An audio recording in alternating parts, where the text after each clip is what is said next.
A Franklin woman trying to renovate her home for her disabled husband now finds herself in a bind. She says she paid a contractor more than $30,000 for an extension that was supposed to be completed in a month. But as News 10's Alfred Jones tells us, that never happened. Right now I'm standing in what's supposed to be a completed master bedroom for Ebony Hurst and her husband. Believe it or not, the contractor got all of this done within 4 working days, but the Hurst family hasn't seen him since.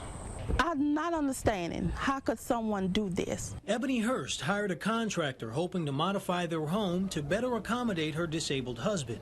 And I went through all of the steps, researched him, asked about him, looked at the paperwork, and I still got burned. According to Hurst, she negotiated with contractor Rowdy Owens of Abear's Home Improvements. Owens said he would need at least $30,000 to start the job. In the end, they agreed on $20,000, so Hurst cut the check. He said, well, okay, I'll take the 20. I'm going to take a week off. I'm going to get the materials, and I'm going to do the permit. After speaking with Owens over the phone, he says he was under the impression that Miss Hurst was getting the permit. The contract license that I have, mine's only up to $7,500. She pulls the permit, that means that I could do actually more. Owens says on several occasions he came to work, but no one was home to give him access to electricity.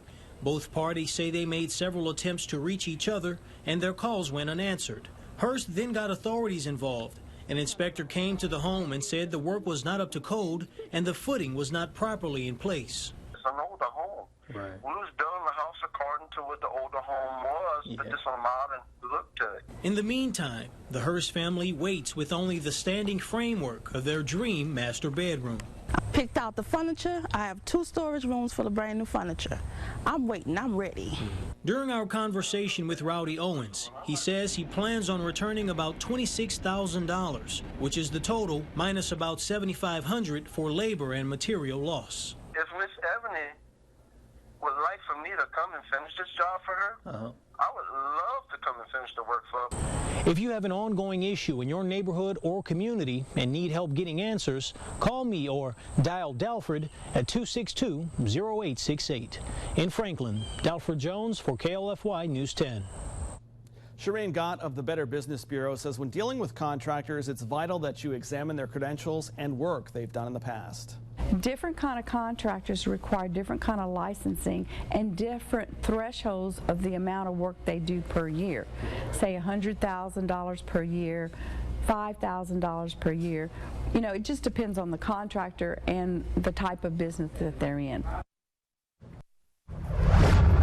A follow-up now to a Dial Alfred report we brought to you last week. A Franklin woman who claims she was scammed by a contractor for $30,000 while trying to get work done on her home still has the problem, so she brought it to our Dial Alfred. Ebony Hurst tells us one day after the News 10 report aired, the contractor, Rowdy Owens, returned the money to her in full. He had previously asked her to give him more than $30,000 up front to extend her home, but then she did not see him afterwards. However, both parties claimed they tried to contact one another but were unsuccessful. Owens says it was all a misunderstanding. Now, if you have a problem in your community that you want sorted out, you can dial Alfred at 337-262-0868.